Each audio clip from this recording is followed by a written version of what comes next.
Hey kiddos, let's crack open our science book we haven't seen in so long.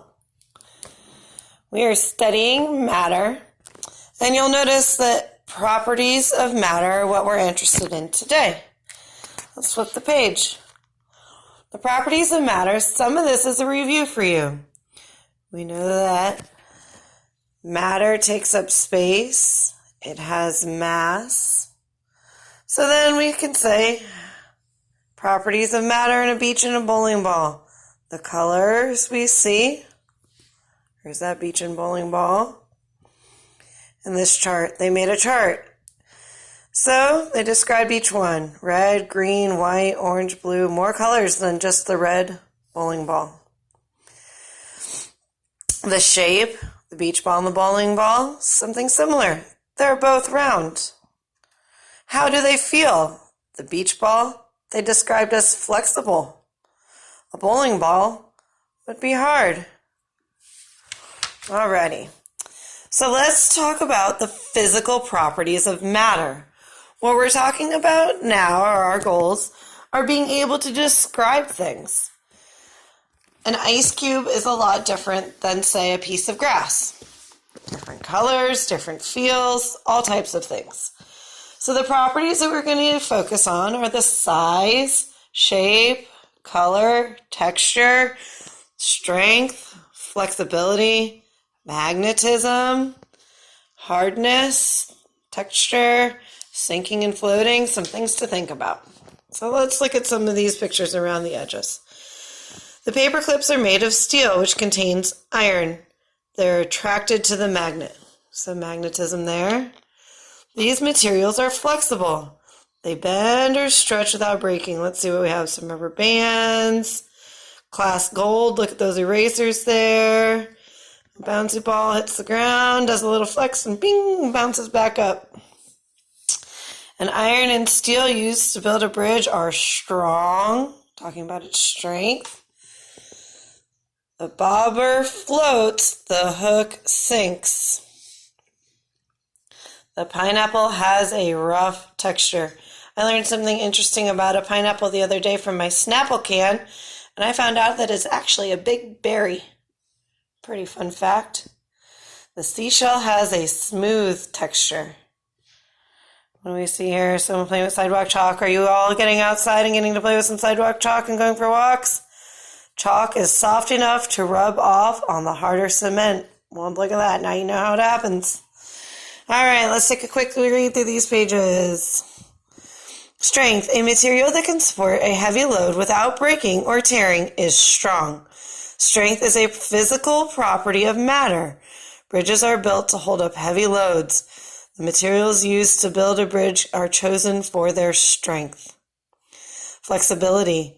Some materials can bend and stretch and then return to their original shape without breaking. These materials are said to be flexible. Flexibility is a physical property of matter. Rubber bands are flexible. Metals, such as copper, are flexible when they are shaped into a thin sheet or wire. Magnetism. Magnets pull on or attract certain metals, such as iron. They do not attract wood, plastic, or water.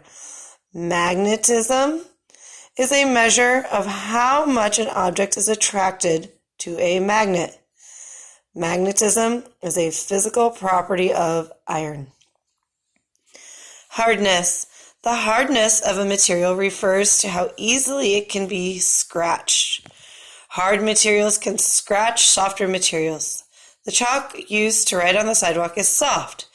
It is easily scratched off by the harder cement, leaving a mark. Texture. This is how something feels. Words that describe texture include slimy, rough, fuzzy, oily, and smooth. When you touch the fur of a kitten, it feels soft and fluffy. Kittens are doing real good, and they sure are soft and fluffy. When you touch the shell of a turtle, it feels hard and bumpy. Sinking and floating. Some matter, such as a rock, sinks in water. Other matter, such as an apple, floats. Metal objects usually sink, and wooden objects often float. How many knew that an apple floats in water? Objects sink or float because their mass and volume. Remember grams and kilograms, liters, milliliters. We've been studying that since day one. Mass and volume, they're back again. Objects with a lot of mass and a little volume tend to sink. Objects with a little mass and a lot of volume tend to float. Let's go back. So a lot of mass and a little volume. I'm guessing that beach ball would have a lot of mass and a little volume. It'd be the floater.